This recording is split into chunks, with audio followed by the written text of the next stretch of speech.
आज ही Doubtnut app download करें। Doubtnut पर होगा अब आपके सभी मैथ्स, केमिस्ट्री, फिजिक्स और बायोलॉजी डाउट्स का सफाया। बस अपने क्वेश्चन की फोटो खींचो, उसे क्रॉप करो और तुरंत वीडियो सोल्यूशन पाओ। Download now.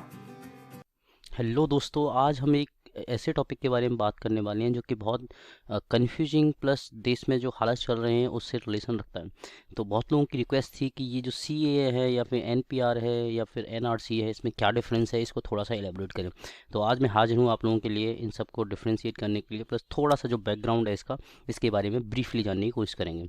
उससे पहले मैं आप लोगों से रिक्वेस्ट करूँगा कि डाउटनेट का जो गवर्नमेंट एग्जाम चैनल है, प्लीज़ जो यूट्यूब पर है, एज वेल एज हमारा जो ऐप है डाउटनेट का, वहाँ पे जाके आप उसको एक्टिविटीज़ को देखिए, प्लस डाउटनेट का ऐप को डाउनलोड करिए और यहाँ पर हमारे यूट्यूब चैनल को सब्सक्राइब करिए। तो मूव करते हैं हम बेसिक इशू की तरफ। तो इशू कहाँ से स्टार्ट हुआ?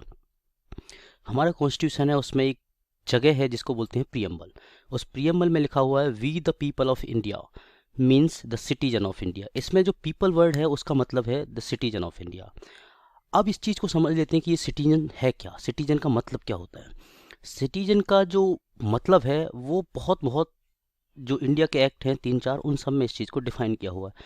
क्लियर का डेफिनेशन बहुत ज़्यादा नहीं पता है लोगों को, लेकिन कुछ एक्ट हैं जिनमें कुछ जो एक्सेप्शंस हैं उन चीज़ों को रखा गया है कि ऐसा नहीं है तो वो सिटीजन है, ऐसा है तो सिटीजन है। तो ऐसा ही उसमें जो डिफाइन किया गया है, उसमें जो तरीके दिए गए हैं कि कैसे आइडेंटिफाई करना है आपको as a citizen, as a कैसे वेरीफाई करना है ये सिटीजन है, या फिर कैसे आपको डिफ्रेंशिएट करना है कि ये फॉरेनर है और ये सिटीजन है। इन चीज़ों को ध्यान में रखते हुए गवर्नमेंट ऑफ इंडिया के पार्लियामेंट है जो हमारा, उसने कुछ एक्ट पास किए हैं। उनमें 3 एक्ट बहुत फेमस हैं जिनको कि हम बोलते हैं कि citizenship act of 1955, the foreigners act of 1946 और द पासपोर्ट एक्ट ऑफ 1920। थोड़ा सा ब्रीफली मैं इसमें बता देता हूँ सिटीजनशिप एक्ट की ज़रूरत क्यों पड़ी। जब कॉन्स्टिट्यूशन बना तो कॉन्स्टिट्यूशन में इस चीज़ का जिक्र था कि आज तक या फिर आज से पहले वाले जो लोग इंडिया में आए उनके बारे में जिक्र है कि ये सिटीजन है। लेकिन उसके आगे कौन सिटीजन बनेगा कौन नहीं बनेगा, उसके लिए उन्होंने पावर दी। उन्होंने मतलब जो कॉन्स्टिट्यूशन ने पावर दी कि जो पार्लियामेंट है वो एम्पावर है लॉ बनाने के लिए। तो पार्लियामेंट ने एक एक्ट पास किया जिसको बोलते हैं हम लोग सिटीजनशिप एक्ट ऑफ 1950 है। उसमें जो प्रोविजंस दिए हुए हैं कि इस बेसिस पे हम सिटीजनशिप दे सकते हैं, इसके बेसिस पे नहीं दे सकते। तो उसमें बहुत सारे जो तरीके हैं जिसमें बर्थ है, डिसेंट है, या फिर आप नेचुरलाइजेशन प्रोसेस है, या फिर आप किसी टेरिटरी को एक्वायर करते हैं, ऐसे बहुत सारे तरीके दिए हुए हैं। ठीक है। एक दूसरा एक्ट है जिसका नाम फॉरेनर्स एक्ट। फॉरेनर्स एक्ट में बहुत सारी चीज़ें ये प्रोविज़न दिया हुआ है कि किसको आपको फॉरेनर कहना है, क्योंकि आपको किसी को फॉरेनर कहना है तो आप कैसे कहोगे, तो उसकी डेफिनेशन दी हुई है कि इसको आप फॉरेनर कह सकते हैं। तो उसके प्रोविजंस दिए हुए हैं फॉरेनर्स एक्ट में, फॉरेनर्स एक्ट ऑफ 1946 में। तो उसके बेसिस पे जो फॉरेनर है उसको आप एक्सक्लूड कर दिए तो देन जो बच्चा है वो सिटीजन हो जाएगा। ठीक है। अब जो तीसरा वाला है पासपोर्ट एक्ट, उसमें ये प्रावधान किए गए हैं कि किसको इंडियन गवर्नमेंट पासपोर्ट इशू कर सकती है। और पासपोर्ट क्या होता है कि आइडेंटिटी का कार्ड होता है एक तरह से। तो वो प्रूफ है आइडेंटिटी का। जब आइडेंटिटी का प्रूफ है तो वो सिटीजनशिप से रिलेट करता है। तो अगर आप पासपोर्ट होल्डर हैं तो आप सिटीजन बन जाते हैं। ठीक है। तो ये है मोटे मोटे तौर पे जो कि सिटीजनशिप को डिफाइन करते हैं। अब आगे देखते हैं कहानी में कहाँ ट्विस्ट है। इसमें ये था कि इंडिया को डिफाइन करना था कि कौन इंडिया में आ रहा है वो सिटीजन नहीं है, कौन जो अभी तक आ चुका है वो सिटीजन है। तो आपको पता है कि इंडिया की जो लोकेशन है उसके चारों तरफ देखेंगे आप, ज्योग्राफिकल लोकेशन की बात कर रहा हूँ, चारों तरफ कुछ कंट्री हैं जो कि बहुत होस्टाइल हैं अपने माइनॉरिटीज़ के प्रति। माइनॉरिटी मतलब जैसे कोई कंट्री है उसमें 80% एक पर्टिकुलर कम्युनिटी रहती है और 20% कोई पर्टिकुलर कम्युनिटी रहती है। तो जो 20% है वो माइनॉरिटी हुई उसके रेस्पेक्ट में जो 80% है।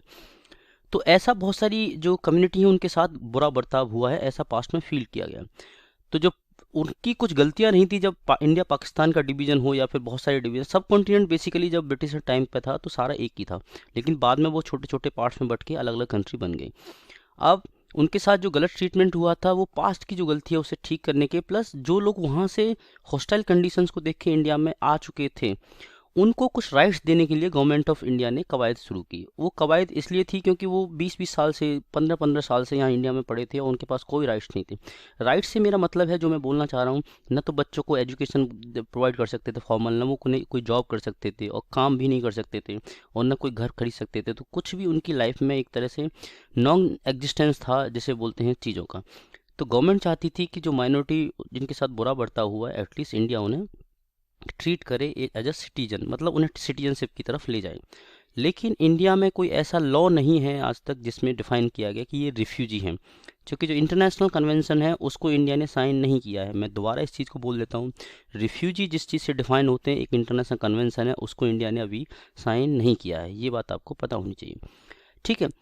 अब आप लोग न्यूज़ में सुनते होंगे कि कुछ पॉलिटिशियंस बोलते हैं कि तिब्बतन रिफ्यूजी या श्रीलंकन तमिल्स ये सब रिफ्यूजी हैं इंडिया में। तो ये रिफ्यूजी क्यों बोलते हैं जब रिफ्यूजी की डेफिनेशन नहीं पता तो इंडिया में? तो ये इसलिए जस्ट पॉलिटिकल माइलेज के लिए बेसिकली बोला जाता है। एज सच इंडिया में रिफ्यूजी नाम की डेफिनेशन नहीं है, ये आपको बिल्कुल क्लियर होना चाहिए, ठीक है। अब इसमें जो पहली वाली लाइन है उसमें कुछ चीज़ जिक्र की गई है कि जो लीगल विजिटर होते हैं और डिप्लोमेट्स होते हैं, उन्हें छोड़ के बाकी जो भी इंडिया में एंटर करता है उसे हम लोग इनफिल्ट्रेटेड बोलते हैं, कि इनफिल्ट्रेट कर रहा है, इंडिया में फिल्टर कर चुका है, अंदर घुस चुका है, इनफिल्टर कर चुका है, ठीक है। तो इसलिए उसे इनफिल्ट्रेटेड बोलते हैं, न कि रिफ्यूजी, ठीक है। अब आगे कहानी स्टार्ट होती है इसके बाद से। अब ये जो कहानी थी, ये बैकग्राउंड था कि सिटीजनशिप को हम कैसे डिफाइन करेंगे, लेकिन जो आज का मुद्दा है वो यहाँ से रिलेटेड है। अब गवर्नमेंट ने जो कवायद शुरू की उसमें ये चीज़ था कि हम सिटीजनशिप लोगों को देना चाहते हैं। तो जब सिटीजनशिप देना चाहते हैं, तो मैंने आप पहले ही जिक्र किया था कि कॉन्स्टिट्यूशन में इस चीज़ का जिक्र था कि हमारे पार्लियामेंट के पास पावर है कि वो एक्ट बना के किसी भी पर्सन को सिटीजनशिप दे सकता है, और उसके तरीके उसने लिखे थे, नेचुरलाइजेशन से या फिर एक्वायर करके, और बर्थ के बेसिस पे या डिसेंट के बेस पे। ऐसा ही कुछ कवायद शुरू की थी हमारे पार्लियामेंट ने। उसने जो सिटीजनशिप एक्ट है 1955 का, उसे अमेंड करने की कोशिश की, और अमेंड करने में उन्होंने एक चीज़ का जिक्र किया कि 3 कंट्रियों का उन्होंने नाम लिया स्पेसिफिकली। एक कंट्री है पाकिस्तान, दूसरा है अफगानिस्तान, और तीसरा है बांग्लादेश। इन तीनों कंट्रियों से जो भी जो माइनॉरिटी हैं, उनमें मुस्लिम कम्युनिटी को छोड़ के, मतलब उसमें पारसी, जैन, हिंदू और जितने भी बाकी रिलीजन्स हैं जो कि नॉन मुस्लिम है, इसमें कि बेसिकली 6 रिलीजन्स को शामिल किया गया, वो सब इंडिया में एंटर कर सकते हैं और उन्हें सिटीजनशिप दे दी जाएगी। उसमें एक चीज़ का ध्यान रखा गया, एक पर्टिकुलर लाइन दी गई, पर्टिकुलर लाइन थी कि 2014 से पहले जो एंटर कर चुके हैं उन लोगों को हम सिटीजनशिप दे देंगे, ठीक है। अब यहाँ जैसे ही बात हुई, उसके बाद चूँकि इंडिया का जो कॉन्स्टिट्यूशन है उसमें सेक्युलरिज्म नाम का एक कॉन्सेप्ट है, इसमें कि आप सब रिलीजन से या तो बराबर दूरी बनाए रखेंगे या सब में इक्वल इन्वॉल्वमेंट रखेंगे, उसका मतलब ये होता है। तो ये बात जो इंडिया के जो इंटेलेक्चुअल जो लोग हैं उन्होंने इस चीज़ का विरोध किया, खासकर कॉलेजों में जो बच्चे पढ़ते हैं उन्होंने इसका बहुत बड़े जोर पर विरोध किया कि एक पर्टिकुलर कम्युनिटी को क्यों छोड़ा जा रहा है। तो उन्हें ये पॉलिटिकल मुद्दा लगा, और उन्होंने सोचा कि शायद ये गवर्नमेंट सोच समझ के एक पर्टिकुलर कम्युनिटी को अलाइन करना चाहती है। इसके बाद प्रोटेस्ट स्टार्ट हुए सारे कॉलेजों में, बहुत सारे कॉलेजों में, खासकर जो हाईलाइट में रहा तो जामिया वाला जो इशू था कि जामिया में प्रोटेस्ट चले शुरुआत में, फिर बाकी कॉलेजों ने भी इसे ज्वाइन किया। वहाँ पे जो वायलेंस हुआ उसकी वजह से ये मुद्दा बढ़ता गया, और टीवी जो मीडिया ने उसे थोड़ा सा दूसरे ढंग से पेश किया, जिसकी वजह से वो वायलेंट होता चला गया। जब इन चीज़ों की डिबेट चल रही थी अमेंडमेंट की, तो हमारे होम मिनिस्टर साहब ने इस चीज़ का मेंशन भी किया कि हम पूरी कंट्री में एनआरसी लागू करने वाले हैं। अब ये एनआरसी क्या है? एनआरसी में इस चीज़ का जिक्र किया गया था कि जो इंडिया में एक रजिस्टर है जिसमें कि सिटीजन्स के नाम हैं, और जिनका उनमें नाम नहीं है, अब वेरीफाई किया जाएगा कि अगर उसमें आपका नाम है तो ठीक है, नहीं है तो लोगों को आप इंडिया से बाहर निकाल दोगे। ये चीज़ लोगों को अच्छी नहीं लगी, किस सेंस में? क्योंकि उन्होंने एक्सपीरियंस किया था कि आसाम में, जिसमें कि 1.9 मिलियन पीपल को एक्सक्लूड किया गया और उन्हें फिर डिटेंशन सेंटर में रखने की बात कही जा रही है। ऐसी मीडिया रिपोर्ट्स हैं कि बहुत सारे डिटेंशन सेंटर हैं वो बनाए जा रहे हैं। इसीलिए ये वॉयलेंट होता चला गया, क्योंकि लोगों को लगा कि जो लोग रह रहे हैं, प्लस बहुत सारे लोगों के पास एक्चुअली, इसमें आप वैसे सोचें थोड़ा दूसरे तरीके से, गवर्नमेंट का पर्सपेक्टिव बहुत सही है, लेकिन लोग अपने पर्सपेक्टिव से सोचें कि गांव में लोग डॉक्यूमेंट वगैरह इन सब चीज़ों की ज़्यादा कदर नहीं करते, और ना किसी के पास होते हैं, वो जब बनवाते हैं जब उनको ज़रूरत होती है बहुत ज़्यादा।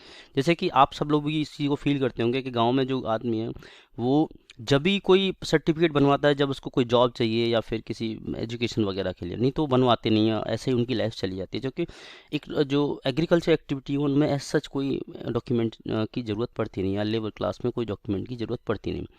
तो लोगों को लगा कि शायद जैसे बहुत सारी और एक्टिविटीज़ में हुआ है उनके साथ शायद असम वाला इंसिडेंट न हो जाए और उन्हें इस देश से डिपोर्ट न कर दिया जाए। प्लस एक डर भी था, जो कि बार बार पॉलिटिशियन इर्रेस्पॉन्सिबल जो बयान देते हैं उसकी वजह से लोगों में डर का माहौल भी था। इसलिए प्रोटेस्ट हुए, और प्रोटेस्ट बड़े लेवल पे हुए, अब इतने लेवल पे हुए कि कुछ लोगों की जानें भी गई, 20 प्लस लोगों की जान चली गई। तो उसके बाद गवर्नमेंट को रियलाइज़ हुआ कि इस चीज़ को हमें पीछे बस्ते में डाल देना चाहिए, जो कि इससे अभी नहीं हम लागू कर सकते, क्योंकि लोग वायलेंट हैं। प्लस इंटरनेशनल कम्युनिटी ने भी इस पर कंसर्न जताई कि इंडिया इस चीज़ को लागू नहीं कर सकता, क्योंकि ये चीज़ें बहुत सारी जो इंटरनेशनल जो कंट्रीज़ हैं उन्होंने सपोर्ट भी किया कि हाँ इस internal matter of India, India का इंटरनल मैटर है, लेकिन कुछ लोगों ने इसका पुरजोर विरोध किया। अब इसके बाद में जो तीसरा वाला है वो है कि फिर गवर्नमेंट ने कैबिनेट में पास किया एक नई चीज़, उसको बोलते हैं एनपीआर, नेशनल पॉपुलेशन रजिस्टर। अब ये क्या चीज़ है, इसमें क्या किया गया है, गवर्नमेंट ने बोला कि चलो ठीक है अभी हम एनआरसी लागू नहीं कर रहे, और प्लस बहुत सारे इंटरव्यू दिए फिर होम मिनिस्टर साहब ने, इवन प्राइम मिनिस्टर साहब ने एक रैली की रामलीला मैदान में, उसमें बोला उन्होंने साफ साफ कि एनआरसी का हमारा कोई इशू नहीं है, और एनआरसी पे हमारा कोई ड्राफ्ट नहीं आया और न कोई चर्चा हुई है। तो लोग थोड़ा सा शांत हुए।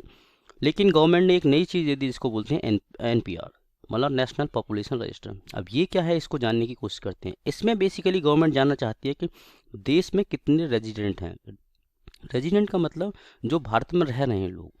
अब भारत में रह रहे हैं मतलब जो 6 महीने से ज़्यादा इंडिया में वक्त गुजार चुके हैं, या फिर जो आए हैं आज लेकिन उनका इंटेंशन है कि वो 6 महीने इंडिया में वक्त गुजारेंगे, तो उन सबको लिस्ट किया जाएगा। उसमें इंडिया के सिटीजन्स भी शामिल होंगे, फॉरेनर्स भी शामिल होंगे, या फिर कोई भी इन्फिल्ट्रेटर है वो सब शामिल होंगे, सबकी गिनती की जाएगी।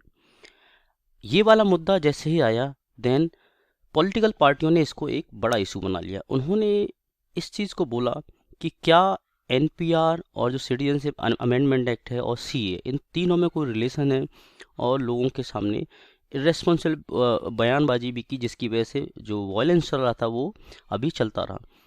अब इसको समझने की कोशिश करते हैं इसमें क्या एंगल हो सकते हैं।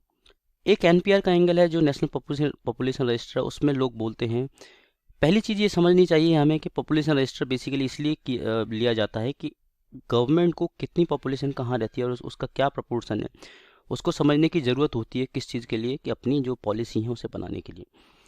अब ऐसा नहीं कि इंडिया में पहली बार हो रहा है, इससे पहले भी 2010 में इसे लागू किया जा चुका है और 2015 में इसे अपडेट किया जा चुका है। अब दो गवर्नमेंट ने अभी पास किया है, वो सितंबर तक वो बिल्कुल प्रिपेयर हो जाएगी। अब इसमें कन्फ्यूजन लोगों को ये है कि ये भी एक बैकडोर से एंट्री है एनआरसी का। पॉलिटिकल पार्टियां इसका मत देती हैं या फिर अपना जो आर्गुमेंट देती हैं वो बोलती हैं कि एनपीआर में जो लिस्ट बनेगी जिसमें लोगों के नाम रहेंगे, उसको as a raw material, raw source use किया जाएगा। किसके लिए? एनआरसी के लिए। और उसके बेसिस पे फिर देन सिटीजनशिप वाले एक्ट को इम्प्लीमेंट किया जाएगा। तो ऐसा बोला जा रहा है कि ये तीनों गवर्नमेंट की सोची समझी चाल हैं दोबारा से सीए को इम्प्लीमेंट करने के लिए और एनआरसी को लागू करने के लिए। तो ये थी इसके बारे में एक मोटे मोटे तौर पे जानकारी। बाकी आप लोग अपनी समझ और अपने रैशनैलिटी का इस्तेमाल करिए, ज़्यादा से ज़्यादा चीज़ों को पढ़िए रादर देन कि जो व्हाट्सएप पे चल रहा है उन सब चीज़ों पे विश्वास करने के लिए। तो ये था एनआरसी, सीए और एनपीआर के बारे में। आई होप आप लोगों को थोड़ा सा इसके बारे में इंसाइट पता चला होगा। आप लोगों से गुजारिश करूँगा कि हमारा डाउट नेट का जो चैनल है, गवर्नमेंट चैनल जो यूट्यूब पर है, उसको सब्सक्राइब करें। प्लस हमारा डाउट नेट का जो ऐप है उसे डाउनलोड करें, अपने दोस्तों के साथ उन्हें शेयर करें, और प्लस बने रहें डाउट नेट के साथ। Thank you. क्लास 6 से 12 से लेके नीट, आईआईटी, जेई मेंस और एडवांस के लेवल तक 10 मिलियन से ज़्यादा स्टूडेंट्स का भरोसा। आज ही डाउनलोड करें डाउट नेट ऐप या व्हाट्सएप कीजिए अपने डाउट्स 8400 400 400 पर।